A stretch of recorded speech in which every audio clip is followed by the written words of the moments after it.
Assalamualaikum warahmatullahi wabarakatuh. Selamat pagi anak-anakku, apa kabarnya? Semoga hari ini kalian dalam keadaan baik, sehat walafiat, tak kurang suatu apapun. Dan juga saya sampaikan selamat atas diterima kamu kalian sebagai calon siswa SMP Negeri 1 Sawit. Pada kesempatan ini saya dipercaya Bapak Kepala Sekolah untuk menyampaikan materi MPLS, yaitu tentang wawasan Wiyata Mandala. Namun sebelumnya perkenankanlah saya memperkenalkan diri. Nama saya sesuai yang tertera dalam layar, tempat tanggal lahir, alamat, kemudian mata pelajaran yang sangat ampuh adalah pendidikan jasmani, olahraga, dan kesehatan. Inilah sedikit perkenalan mengenai diri saya. Selanjutnya saya akan menyampaikan materi MPLS tentang wawasan Wiyata Mandala. Wawasan Wiyata Mandala ini terdiri dari A. Arti dan makna wawasan Wiyata Mandala. B. Sekolah dan fungsinya. C. Fungsi sekolah. D. Ciri-ciri sekolah sebagai masyarakat belajar. E. Prinsip sekolah. F. Penggunaan sekolah. Kemudian G. Penataan Wiyata Mandala dalam upaya ketahanan sekolah. H. Tugas, wewenang, dan tanggung jawab kepala sekolah dalam hal pelaksanaan Wiyata Mandala. Dan I. Mekanisme dalam pelaksanaan Wiyata Mandala. Inilah beberapa yang akan kita bahas mengenai wawasan Wiyata Mandala. Marilah kita bersama-sama kita kupas satu demi satu mengenai wawasan Wiyata Mandala. Yang pertama, A. Arti dan makna wawasan Wiyata Mandala. Wawasan Wiyata Mandala terdiri dari 3 suku kata: wawasan, wiyata, dan mandala. Wawasan memiliki pengertian suatu pandangan atau sikap yang mendalam terhadap suatu hakikat. Kemudian wiyata artinya adalah pendidikan. Kemudian mandala memiliki pengertian tempat atau lingkungan. Jadi wawasan Wiyata Mandala adalah memiliki pengertian, sikap menghargai dan bertanggung jawab terhadap lingkungan sekolah sebagai tempat menuntut ilmu. Itulah arti dan makna mengenai wawasan Wiyata Mandala. Kita lanjut anak-anak. Unsur-unsur apakah yang ada dalam Wiyata Mandala? Unsur-unsur tersebut yaitu 1. Sekolah merupakan lingkungan pendidikan. 2. Kepala sekolah mempunyai wewenang dan tanggung jawab penuh atas penyelenggaraan pendidikan dalam lingkungan sekolah. Yang ketiga, antara guru dan orang tua siswa harus ada saling pengertian dan kerjasama erat untuk mengemban tugas pendidikan hubungan yang serasi. 4. Warga sekolah di dalam maupun di luar sekolah harus menjunjung tinggi martabat dan citra guru. 5. Sekolah harus bertumbuh pada masyarakat sekitarnya dan mendukung antar warga. Itulah kelima unsur-unsur yang harus ada dalam Wiyata Mandala.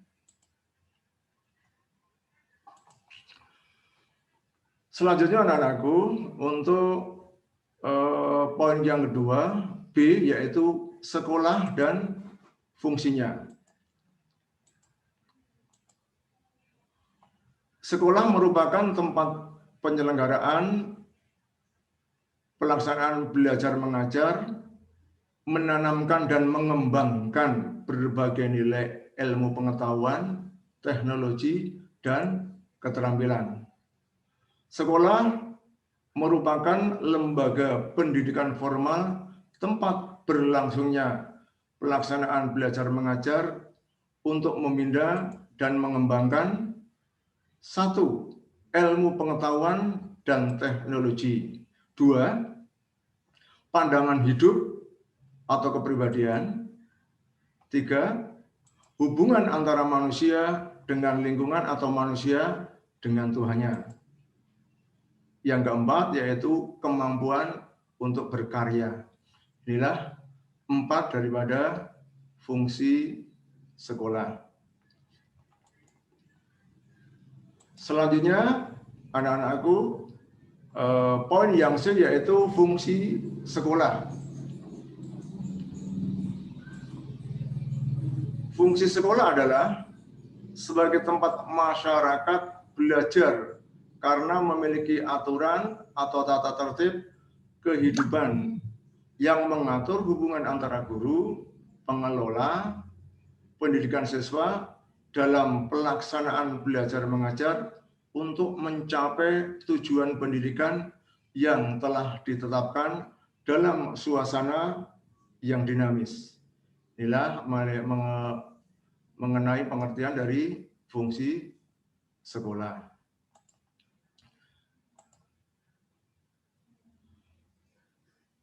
Selanjutnya untuk poin yang D yaitu ciri-ciri sekolah sebagai masyarakat belajar. Ciri sekolah sebagai masyarakat belajar adalah satu, ada guru dan siswa, timbul penyelenggaraan atau pelaksanaan belajar mengajar yang tertib. Dua, tercapainya masyarakat yang sadar, mau belajar dan bekerja keras. Tiga, terbentuknya manusia Indonesia seutuhnya. Inilah ciri-ciri sekolah sebagai masyarakat belajar. Kita lanjut anak-anakku. Menginjak poin yang E yaitu prinsip sekolah. Sekolah sebagai wiyata mandala selain harus bertumbuh pada masyarakat sekitarnya, juga harus mencegah masuknya faham, sikap, dan perbuatan yang secara sadar ataupun tidak dapat menimbulkan pertentangan antara sesama karena perbedaan suku, agama, asal-usul atau keturunan, tingkat sosial ekonomi, serta perbedaan paham politik. Selanjutnya, sekolah tidak boleh hidup menyendiri, melepaskan diri dari tantangan sosial budaya dalam masyarakat tempat sekolah itu berada.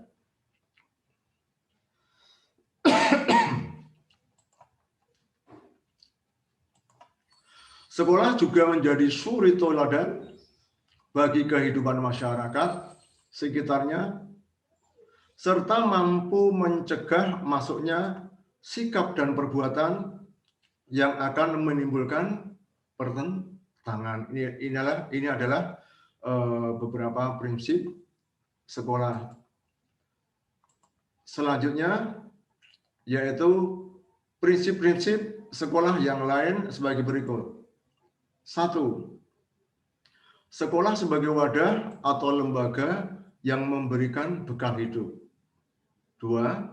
Sekolah sebagai institusi tempat peserta didik belajar di bawah bimbingan mendidik.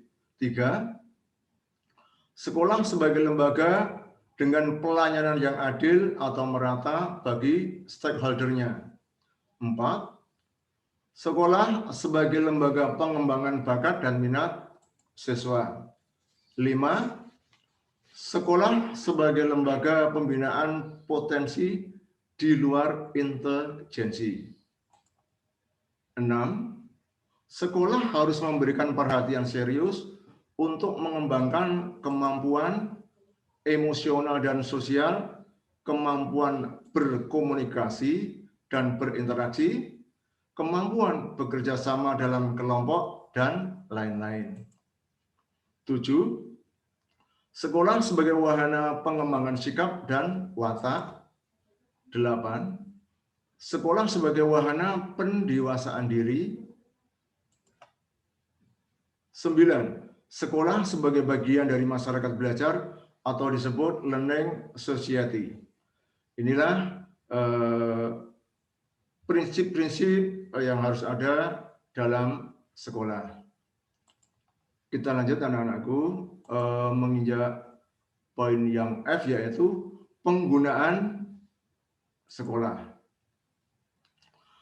Sekolah sebagai suatu lembaga pendidikan yang diperuntukkan sebagai tempat proses kegiatan belajar tidak diperbolehkan dijadikan sebagai tempat, saya ulangi, tidak diperbolehkan dijadikan sebagai tempat 1. Ajang promosi atau penjualan produk-produk perniagaan yang tidak berhubungan dengan pendidikan. 2. Sekolah merupakan lingkungan bebas rokok bagi semua pihak. 3. Penyebaran aliran sesat atau penyebar luasan aliran agama tertentu yang bertentangan dengan undang-undang. 4. Propaganda politik atau kampanye. 5. Syuting film dan atau sinetron tanpa seizin pemerintah daerah. 6. Kegiatan-kegiatan yang dapat menimbulkan kerusakan, perpecahan, dan perselisihan sehingga menjadikan suasana sekolah tidak kondusif. Nah, inilah beberapa yang tidak diperbolehkan di dalam penggunaan sekolah. Sehingga saya berharap anak-anakku bisa mendalami materi ini, apa-apa saja yang dilarang tidak boleh dilakukan di sekolah. Ya, kita lanjut anak-anakku. Kita sampai ke poin yang G mengenai penataan wiyata mandala dalam upaya ketahanan sekolah. Langkah-langkah yang perlu dilakukan untuk menjadikan sekolah sesuai dengan tujuan dan fungsinya, yaitu A. Meningkatkan koordinasi dan konsolidasi sesama warga sekolah. B. Melaksanakan tata tertib sekolah secara konsisten dan berkelanjutan. C. Melakukan koordinasi dengan komite sekolah dan pihak keamanan setempat. D. Mengadakan penyuluhan bagi orang tua dan siswa yang bermasalah. E. Mengadakan penyuluhan dan pembinaan kesadaran hukum bagi siswa. F. Pembinaan dan pengembangan keimanan, ketakwaan, etika bermoral Pancasila, kepribadian, sopan santun, dan disiplin. G. Pengembangan logika para siswa, rajin belajar, gairah menulis, gemar membaca. H. Mengikut sertakan siswa dalam kegiatan ekstrakurikuler dan pengembangan diri. Dan yang terakhir yaitu mengadakan karya wisata dalam rangka pengembangan iptek, ilmu pengetahuan, teknologi. Inilah langkah-langkah yang perlu dilakukan untuk menjadikan sekolah sesuai dengan tujuan dan fungsinya. Selanjutnya anak-anakku, yaitu pada materi H, tugas, wewenang, dan tanggung jawab kepala sekolah dalam hal pelaksanaan Wiyata Mandala. Kepala sekolah sebagai pimpinan utama bertugas dan bertanggung jawab, yaitu memimpin penyelenggaraan belajar mengajar, serta membina pendidik dan tenaga kependidikan, serta membina hubungan kerjasama dan peran serta masyarakat. Inilah tugas daripada wewenang dan tanggung jawab kepala sekolah. Kepala sekolah dalam melaksanakan penataan Wiyata Mandala di sekolah dengan melakukan kegiatan-kegiatan sebagai berikut. 1. Melaksanakan program-program yang telah disusun bersama komite sekolah. 2. Menyelenggarakan musyawarah sekolah yang melibatkan pendidik, OSIS, komite sekolah, tokoh masyarakat, serta pihak keamanan setempat. 3. Menertibkan lingkungan sekolah, baik yang berbentuk perangkat keras, sarana prasarana, dan perangkat lunak, peraturan-peraturan, tata tertib, tata upacara, dan lain-lain. Mengadakan pertemuan baik rutin maupun insidentil bersifat intern sekolah, yaitu meliputi kepala sekolah, pendidik, orang tua siswa, dan siswa. 5. Menyelenggarakan kegiatan yang dapat menunjang ketahanan sekolah seperti PKS, pramuka, PMR, paskibraka, kesenian, dan sebagainya. Inilah kegiatan-kegiatan kepala sekolah dalam melaksanakan penataan Wiyata Mandala.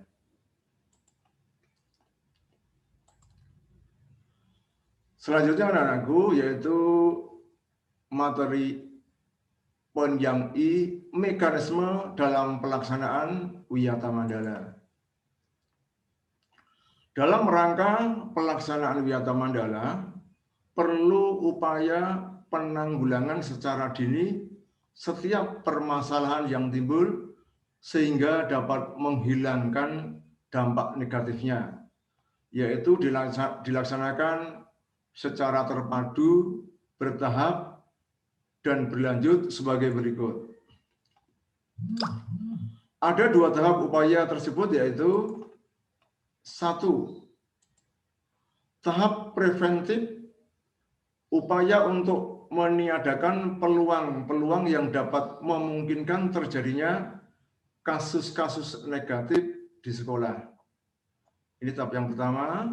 Tahap yang kedua yaitu tahap represif, upaya untuk menindak siswa yang telah melanggar peraturan-peraturan dan tata tertib sekolah. Yang pertama, jangan sampai terjadi pelanggaran-pelanggaran. Yang kedua, apabila telah terjadi pelanggaran-pelanggaran, maka akan ditindaklanjuti sesuai dengan peraturan-peraturan atau tata tertib sekolah. Kita kupas yang pertama, yaitu mengenai tahap preventif atau upaya untuk meniadakan peluang-peluang yang dapat memungkinkan terjadinya kasus-kasus negatif di sekolah melalui antara lain A. Memelihara sekolah dan lingkungan sekolah, serta menciptakan kebersihan dan ketertiban agar siswa merasa nyaman dan menyenangkan, dan tidak ada tempat tertentu yang dijadikan siswa untuk hal-hal negatif. Yang B, menciptakan suasana yang harmonis antara pihak pendidik, staf, dan siswa, serta penduduk di sekitar sekolah. C, membentuk jaring-jaring pengawasan atau kontrol dan razia terhadap kegiatan siswa di lingkungan sekolah. D, menghilangkan bentuk-bentuk perpeloncoan pada saat MOS atau masa orientasi siswa. E, meminimalisir keterlibatan kelompok maupun perorangan dalam kegiatan sekolah. F, mengisi jam-jam kosong dengan pelajaran atau kegiatan ekstra lainnya. G, meningkatkan kegiatan ekstrakurikuler pada masa awal atau akhir semester dan masa liburan sekolah. H, peningkatan keamanan dan ketertiban, khususnya pada saat berangkat atau usai sekolah.